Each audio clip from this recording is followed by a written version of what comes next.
11 जनवरी 1982।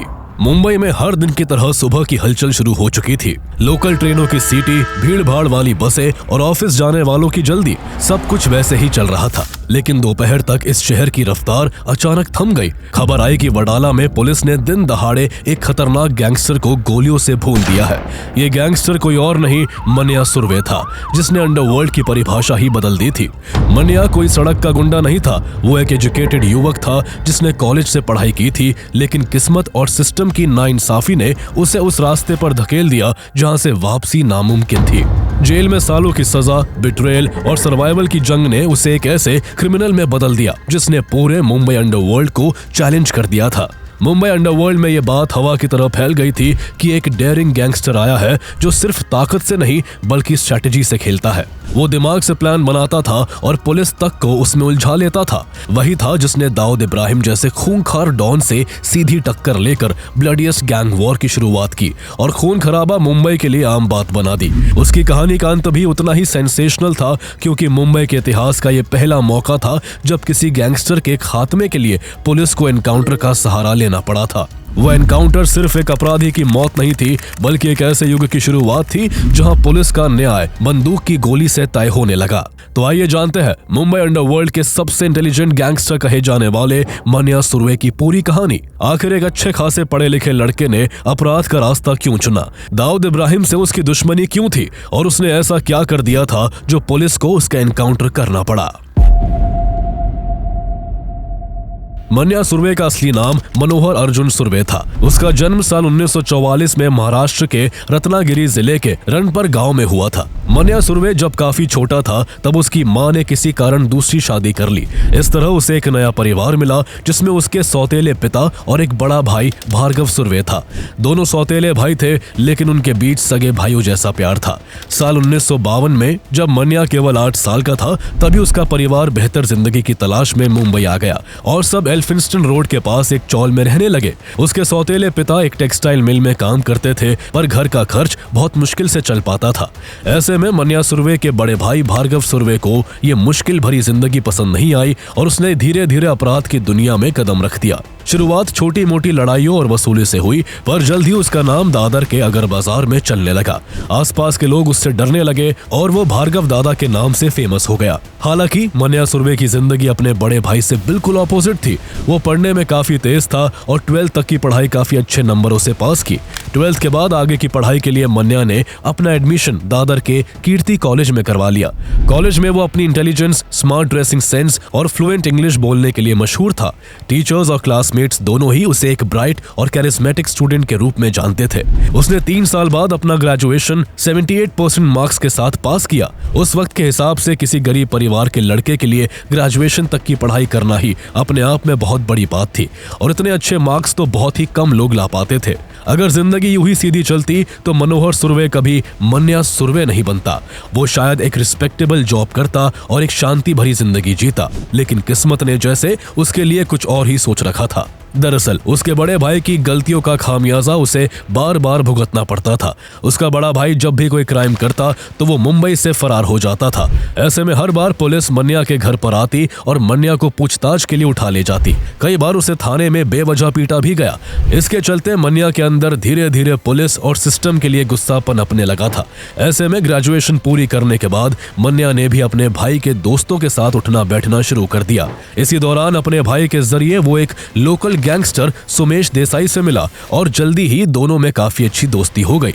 तब उसे शायद पता भी नहीं होगा कि क्रिमिनल टाइप के लोगों से उसकी ये दोस्ती उसे एक ऐसे दलदल की ओर ले जा रही है जहां से वो फिर कभी नहीं निकल पाएगा। उसकी जिंदगी में सबसे बड़ा मोड़ तब आया जब साल 1969 में भार्गव सुर्वे और उसके दोस्तों ने 50,000 की रैंसम ना देने पर एक लोकल बिजनेसमैन दांडेकर की हॉकी स्टिक और बैम्बू शूट से बुरी तरह पीटकर हत्या कर दी। हत्या भले ही मन्या के बड़े भाई और उसके दोस्तों ने की थी, लेकिन पुलिस ने इस केस में 25 साल के मन्या को भी अरेस्ट कर लिया। इतना ही नहीं, इस केस में कोर्ट ने उसके बड़े भाई और उसके एक साथी के साथ साथ मन्या सुर्वे को भी लाइफ इम्प्रिजनमेंट की सजा देकर पुणे की येरवाड़ा सेंट्रल जेल भेज दिया। यहीं से मनोहर सुर्वे का मन्या सुर्वे बनने का सफर शुरू हुआ। एक पढ़ा लिखा युवक जिसकी ग्रेजुएशन अच्छे नंबरों से हुई थी, जो जिंदगी में कुछ बन सकता था। पुलिस की नाइंसाफी ने उसके पूरे करियर और जिंदगी को पलट कर रख दिया था। इससे गुस्से में आकर मन्या ने जेल में अपने अंदर एक नई सोच विकसित कर ली। अब वो किताबों से नहीं बल्कि जिंदगी और लोगों से सीख रहा था। उसे लगने लगा था कि अगर जिंदगी ने गलत रास्ते पर धकेल ही दिया है तो उसी रास्ते पर कुछ बड़ा किया जाए। उसने जेल के अंदर कई डेंजरस क्रिमिनल से कांटेक्ट बना लिए, जिनमें से एक शेख मुनीर भी था जो आगे चलकर उसका काफी अच्छा साथी साबित हुआ। हालांकि उसने यहाँ केवल दोस्त ही नहीं बनाए बल्कि गरम मिजाज के चलते कईयों से उसकी दुश्मनी भी हुई। ऐसा ही एक सुहास उर्फ पोतिया भाई नाम का गैंगस्टर था जिससे आए दिन उसके झगड़े होते रहते थे। दोनों के बीच ये झगड़ा और मारपीट इतनी ज्यादा बढ़ गई कि तंग आकर जेल अथॉरिटी ने मन्या को यरवदा से रत्नागिरी जेल में ट्रांसफर कर दिया। जेल की इतनी लंबी सीढ़ी पर बिताए सालों में मन्या क्राइम बेस्ड नॉवेल्स पढ़ा करता और हर दम उनसे इंस्पायर होकर फ्यूचर में कुछ वैसा ही करने के बारे में सोचता था। वो अक्सर सोचता, सिस्टम ने मुझे जब क्रिमिनल बना ही दिया है तो मैं उसी दुनिया में बड़ा नाम करके रहूंगा, लेकिन इसके लिए उसका जेल से निकलना जरूरी था। उसे 14 साल जेल में काटने थे जबकि उसे अभी जेल में रहते 9 साल ही हुए थे। इन 9 सालों में मन्या सुरवे एक खूंखार रूप ले चुका था और उसे अब बाकी के 5 साल जेल की सलाखों में रहना बिल्कुल भी बर्दाश्त नहीं था। इसलिए नवंबर 1979 आते आते उसने भागने की प्लानिंग बना ली। प्लानिंग के तहत मन्या रत्नागिरी जेल में खराब फैसिलिटीज का हवाला देकर एक लंबी हंगर स्ट्राइक पर बैठ गया। कई दिनों तक खाना न खाने के कारण तेजी से उसका वजन घटने लगा। कुछ ही दिनों में उसका वजन 20 किलो कम हो गया और उसकी तबीयत भी काफी बिगड़ गई। जेल अथॉरिटी को डर था कि कहीं मन्या जेल में ही न मर जाए, इसलिए ट्रीटमेंट के लिए उसे एक लोकल हॉस्पिटल में भर्ती करवा दिया गया। यहीं से मन्या के जेल से भागने की तैयारी शुरू हो गई, जिसकी मुंबई पुलिस ने कल्पना भी नहीं की होगी। कुछ दिन तक मन्या शांति से हॉस्पिटल में रहा, लेकिन 24 नवंबर 1979 की रात कहानी ने करवट ली। उस रात मन्या के 2 दोस्त शेख मुनीर और बजिया पाटिल उससे मिलने हॉस्पिटल आए और ड्यूटी पर मौजूद पुलिस कर्मियों की आंखों में मिर्ची पाउडर फेंककर मन्या सुरवे को वहां से भगा ले गए। रत्नागिरी जेल से उसकी एस्केप स्टोरी ने पूरे महाराष्ट्र को हिला दिया। एक पढ़े लिखे आदमी का इतनी टाइट सिक्योरिटी से निकल भागना किसी फिल्म से कम नहीं था। किसी को तब कहां पता था कि जल्दी ही मुंबई अंडरवर्ल्ड की दुनिया में मन्या सुरवे नाम के एक ऐसे सूरज का उदय होने वाला है जिससे अंडरवर्ल्ड के बड़े बड़े खिलाड़ी भी थर थर कांप उठेंगे। जिस वक्त मन्या सुरवे ने रत्नागिरी जेल से डेयरिंग एस्केप किया, उस वक्त मुंबई अंडरवर्ल्ड में हाजी मस्तान, वरदराजन मुदलियार और करीम लाला का नाम शिखर पर था और मुंबई पर उनका राज था। जहां हाजी मस्तान स्मगलिंग और मूवी फाइनेंसिंग से अपना एम्पायर चला रहा था, तो वही वरदराजन मुदलियार लिकर और ट्रांसपोर्ट रैकेट के जरिए साउथ मुंबई में अपनी धाक जमाए हुए था। वही पठान गैंग के मुखिया करीम लाला ने लोगों को डराकर मुंबई के वेस्टर्न इलाके पर पकड़ बना रखी थी। कहा जाता है कि मन्या ने पहले इन तीनों गैंगस्टर्स की गैंग को ज्वाइन करने की कोशिश की, लेकिन तीनों में से किसी ने भी उसको घास नहीं डाली। इससे मन्या गुस्से से भर गया और उसने ठान लिया कि वो खुद की गैंग बनाएगा और मुंबई की गलियों में अपने नाम की ऐसी दहशत फैलाएगा कि ये तीनों उसे अपनी गैंग में शामिल होने का न्योता देंगे। वो हट्टा कट्टा था और उसकी काफी अच्छी फिजिकल स्ट्रेंथ थी, लेकिन वो इस बात को भी अच्छे से समझता था कि अगर उसे मुंबई अंडरवर्ल्ड में अपनी जगह बनानी है तो उसे ब्रूट फोर्सेस के साथ साथ दिमाग और प्लानिंग का भी खास इस्तेमाल करना होगा, क्योंकि उसके पास ना तो किसी बड़े गैंगस्टर की प्रोटेक्शन थी और ना ही किसी तरह की कोई पॉलिटिकल बैकिंग थी। जल्दी ही उसने बजिया पाटिल और शेख मुनीर के साथ मिलकर अपनी खुद की एक गैंग बनाई। अपनी इस गैंग में उसने धीरे धीरे अपने आसपास के भरोसेमंद लोगों को जोड़ना शुरू किया। मन्या से प्रभावित होकर कुछ छोटे गैंगस्टर जैसे रहमान, उदय शेट्टी और सदाशिव पाटिल ने उससे हाथ मिला लिया। इसके बाद मन्या ने लूट मार शुरू कर दी। जेल से भागने के करीब 4 महीने बाद 5 अप्रैल 1980 को उसने बंदूक की नोक पर एक एम्बेसडर कार छीन ली और इसी को अपनी क्रिमिनल एक्टिविटीज को अंजाम देने का जरिया बना लिया। इसी महीने उसने लक्ष्मी ट्रेडिंग कंपनी में 5,700 रुपए की लूट की। मन्या को पता था कि केवल लूट से उसका ना तो नाम बनने वाला है और ना ही लोगों में उसके नाम की दहशत कायम होगी। ऐसे में 15 अप्रैल 1980 को उसने अपने दोस्त शेख मुनीर के दुश्मन शेख अजीज को इतनी बुरी तरह पीटा कि वो मरते मरते बचा। 15 दिन बाद उसने अपने एक राइवल विजय घड़गे को पुलिस कांस्टेबल की मौजूदगी में चाकू मारकर घायल कर दिया। इससे आसपास के इलाकों में उसके नाम की दहशत फैल गई। उसने अपने गैंग के लिए एक कोड ऑफ लॉयल्टी बनाया कि कोई किसी को धोखा नहीं देगा और हर काम में डिसिप्लिन रहेगा। मनिया खुद ऑपरेशंस प्लान करता था। वो हर हाइस को डिटेल में एनालाइज करता, पुलिस मूवमेंट को स्टडी करता और रिस्क कम करने के लिए मल्टीपल एस्केप रूट्स तैयार करता।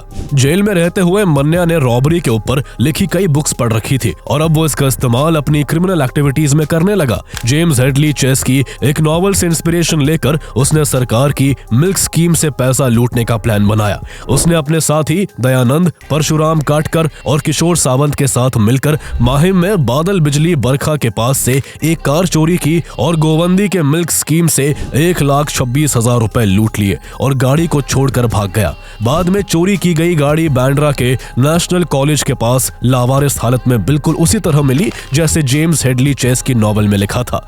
इसके बाद मन्या सुरवे गैंग ने कैनरा बैंक की एक ब्रांच से 1,60,000 रुपए लूट लिए। इस तरह से लूटपाट के जरिए अच्छा खासा पैसा बनाने के बाद मन्या सुरवे ने पुलिस से भी टक्कर लेना शुरू कर दिया।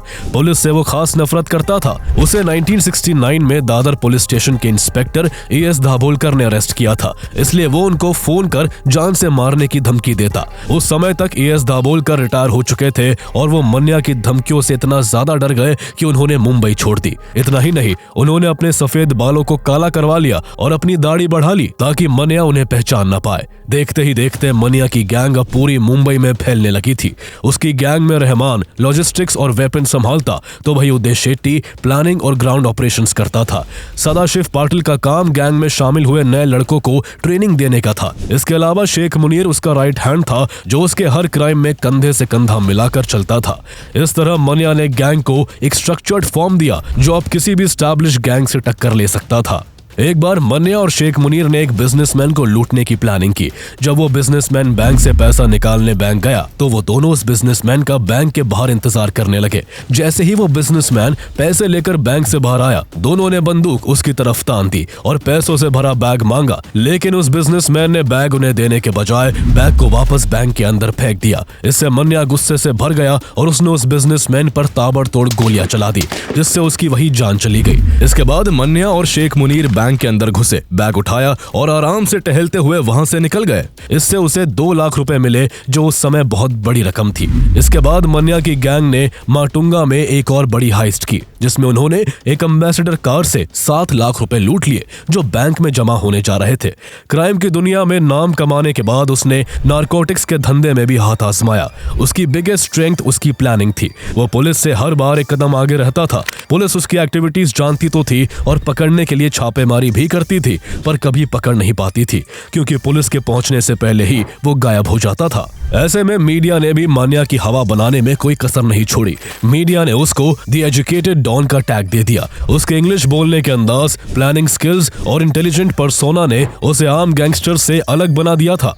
अखबारों में उसकी कहानियां छपने लगी थी। पुलिस उसे क्रिमिनल कहती थी, लेकिन कई लोग उसे सिस्टम का विक्टिम मानते थे क्योंकि कई बार पुलिस ने उसके बड़े भाई की गलतियों के लिए उसे टॉर्चर किया था और झूठे केस में फंसा दिया था, जिससे उसे 9 साल तक जेल में रहना पड़ा था। जैसे जैसे मन्या का नाम बड़ा होता गया, वैसे वैसे उसकी दुश्मनियां भी बढ़ती गई। इसी समय अंडरवर्ल्ड में एक नया नाम तेजी से उभर रहा था और वो नाम दाऊद इब्राहिम का था। दाऊद और मन्या दोनों यंग, एम्बिशियस और इंटेलिजेंट थे, लेकिन उनकी सोच अलग थी। दाऊद हाजी मस्तान के नक्शे कदम पर चलकर स्मगलिंग और बिजनेस से अंडरवर्ल्ड को ग्लोबल लेवल पर ले जाना चाहता था, जबकि मन्या मुंबई की सड़कों पर अपनी सुप्रीमेसी कायम रखना चाहता था। इसी बीच पठान गैंग में भी करीम लाला की जगह नए लड़कों आलमजेब, समाद खान, सईद बाटला और आमिर ज़ादा ने ले ली थी। दाऊद की स्मगलिंग में बढ़ती पकड़ से पठान गैंग काफी परेशान था क्योंकि पहले इन धंधों पर उनका ही कब्जा था और अब उन्हें अपने धंधे में भारी नुकसान उठाना पड़ रहा था। ऐसे में पठानों और दाऊद के बीच रिश्ते काफी तेजी से बिगड़ रहे थे और गैंग वॉर तक की नौबत आ चुकी थी। मुंबई के गैंगस्टर्स की आपसी भिड़ंत की बात सबसे ज्यादा हाजी मस्तान को परेशान कर रही थी क्योंकि वो दोनों ही गैंग से अपने काम निकलवाया करता था। ऐसे में हाजी मस्तान ने एक दिन अपने घर पर दाऊद और करीम लाला के लोगों को बुलवाया और उनसे कुरान पर हाथ रखवाकर कसम खिलवाई कि आगे से वो आपस में खून खराबा नहीं करेंगे। इससे कुछ दिन तक तो शांति कायम रही, लेकिन पठान गैंग के लड़के खुद का नाम बनाने के लिए बेचैन थे, इसलिए जल्द ही दोनों के रिश्ते एक बार फिर से खराब हो गए। ऐसे में पठान गैंग कुछ ऐसा चाहता था जिससे दाऊद को गहरी चोट पहुंचे और वो डरकर स्मगलिंग के धंधे को ही छोड़ दे, लेकिन उस समय तक दाऊद इतना मजबूत हो चुका था कि अकेले पठानों के लिए उसे रास्ते से हटा पाना इम्पॉसिबल था। ऐसे में पठान गैंग के आलमजेब को मन्या सुरवे में एक ऐसा साथी दिखा जो उनके काम को आसान कर सकता था। मन्या भी अंडरवर्ल्ड में अपना नाम बुलंद करने के लिए बेताब था और कुछ बड़ा करना चाहता था। इस तरह से पठान और मन्या सुरवे के बीच गठजोड़ की नींव पड़ी, जो कुछ ही महीने बाद दाऊद को एक ऐसी चोट देने वाला था जिससे वो अंदर तक हिल जाने वाला था। दाऊद इब्राहिम की डी कंपनी को आगे ले जाने में उसके बड़े भाई सबीर इब्राहिम का बहुत बड़ा रोल था, लेकिन सबीर इब्राहिम थोड़ा लापरवाह किस्म का इंसान था। अंडरवर्ल्ड में इतनी दुश्मनी होने के बाद भी वो कभी कभी अकेले गाड़ी लेकर मुंबई की सड़कों पर निकल जाया करता था। ऐसे में पठान गैंग और मन्या सुरवे ने सोचा कि अगर दाऊद को गहरी चोट पहुंचानी ही है तो क्यों ना उसकी सबसे बड़ी ताकत यानी उसके बड़े भाई सबीर इब्राहिम को ही रास्ते से हटा दिया जाए। इसके बाद मन्या सुरवे, आमिरजादा खान और आलमजेब खान सबीर इब्राहिम के डेली रूटीन को फॉलो करने लगे। उसकी हर मूवमेंट पर नजर रखी जाने लगी। उसको रास्ते से हटाने का सही मौका मन्या सुरवे को 12 फरवरी 1981 को लगा, जब देर रात सबीर अपनी महबूबा चित्रा को गाड़ी में साथ लेकर मुंबई की सड़कों पर घूम रहा था। मन्या सुरवे अपनी गैंग के साथ एक फूलों से सजी एम्बेसडर में बैठकर उसके पीछे लग गया। जैसे ही सबीर ने पेट्रोल डलवाने के लिए अपनी कार पेट्रोल पंप पर रोकी, मन्या सुरवे ने वही अपने दोस्तों के साथ मिलकर उस पर अंधाधुंध गोलियों की बौछार कर दी। कई गोलियां सबीर के शरीर में धंस गई, जिससे उसकी मौत हो गई। इसके बाद सभी लोग मौके से फरार हो गए। कुछ घंटे बाद जब दाऊद को इसकी खबर लगी तो वो सन्न रह गया और अपने भाई की हत्या करने वाले को बर्बाद करने की कसम खा ली। दाऊद और मन्या सुरवे के बीच कोई पर्सनल दुश्मनी नहीं थी। ऐसे में दाऊद इस बात से परेशान था कि आखिर मन्या ने पठान कास्कर गैंग वॉर में पठानों का साथ क्यों दिया। चूंकि मन्या ने उसके बड़े भाई को मारा था, इसलिए दाऊद ने तय कर लिया कि मन्या को भी इसकी कीमत चुकानी होगी। हालांकि दाऊद को भी मन्या से डर था कि अगर उसने डायरेक्ट मन्या को मारने की कोशिश की तो इस दौरान मन्या उसको भी मार सकता है। इसलिए इस बार उसने पुलिस से हाथ मिला लिया। उसने तय किया कि वो मन्या की हत्या पुलिस के हाथों करवाएगा, जिससे उसके रास्ते का कांटा भी साफ हो जाए और उसे कांटा भी न चुभे। ऐसे में दाऊद अपने आदमियों का इस्तेमाल करके मन्या और उसके गुर्गों की हर एक एक्टिविटी की खबर पुलिस तक पहुंचाने लगा। मन्या के जेल से भागने और उसके लगातार बढ़ते कारनामों से मुंबई पुलिस की पहले ही बदनामी हो रही थी और सबीर की हत्या के बाद पुलिस पर और भी प्रेशर बन गया था। ऐसे में अब पुलिस के लिए मन्या सुरवे पर काबू पाना जरूरी हो गया था। मन्या सुरवे ने दाऊद के भाई की बेरहमी से हत्या करके वो काम कर दिया था जो अंडरवर्ल्ड में इतना नॉर्मल नहीं था। लाख दुश्मनी के बाद भी गैंगस्टर्स अक्सर इस हद तक नहीं जाते थे। यही वो हत्या थी जिसके बाद मुंबई में ब्लडीएस्ट गैंग वॉर की नींव पड़ी और गैंगस्टर्स एक दूसरे के खून के प्यासे हो गए। पुलिस ने मन्या सुरवे को पकड़ने के लिए शहर के अलग अलग इलाकों में दबिश देना शुरू किया और धीरे धीरे मन्या के गैंग के सदस्यों पर शिकंजा कसा जाने लगा। दाऊद के लोगों की इन्फॉर्मेशन ने अपना रंग दिखाना शुरू किया और कुछ ही महीने के बाद मन्या के गुर्गे पुलिस के हत्थे चढ़ने लगे। 22 जून 1981 को शेख मुनीर को गिरफ्तार कर लिया गया। अगले कुछ दिनों में मन्या के कई और साथी पुलिस की गिरफ्त में आ गए, लेकिन मन्या खुद पुलिस के हाथ नहीं आया। उसने भिवंडी में एक सेफ हाउस को अपना ठिकाना बना लिया था। 9 नवंबर 1981 को पुलिस ने वहां भी रेड की, मगर मन्या वहां से पहले ही भाग चुका था। ऐसे में थक हार कर मन्या को पकड़ने के लिए पुलिस ने 3 अधिकारियों की एक स्पेशल टीम बनाई, जिसमें इंस्पेक्टर आइजैक भगवान, राजा तंबत और सीनियर इंस्पेक्टर वाई.डी. भिड़े शामिल थे। इनके अंडर दर्जनों पुलिस वाले सिर्फ मन्या सुरवे को पकड़ने के लिए अलग अलग डायरेक्शन में ऑपरेशन करने वाले थे। मन्या के लिए डेडिकेटेड पुलिस टीम्स की जरूरत इसलिए भी थी क्योंकि वो अकेला एक गैंग के बराबर था। उसके हथियार और दिमाग दोनों साथ साथ चलते थे। कहा जाता है कि वो हैंड बॉम्ब्स ऐसे लेकर चलता था जैसे लोग फल की थैली लेकर चलते हैं। उसके पास हमेशा एक गन, एक डैगर और एक एसिड की बोतल होती थी। वो जल्दी किसी पर भी भरोसा नहीं करता था, इसलिए अपने मूवमेंट्स अपने दोस्तों से भी छुपा कर रखता था। हालांकि उसका ये उसूल गर्लफ्रेंड विद्या के मामले में टूट जाता था और उसकी यही चूक जल्दी ही उसे मौत के पास ले जाने वाली थी। करीब 2 महीने तक पीछा करने के बाद 11 जनवरी 1982 को पुलिस को एक सॉलिड टिप मिली कि मन्या अपनी गर्लफ्रेंड विद्या से वडाला के अंबेडकर कॉलेज के पास वाले बस स्टॉप पर मिलने वाला है। ऐसे में मुंबई पुलिस ने मन्या को पकड़ने के लिए तुरंत ट्रैप बिछाया।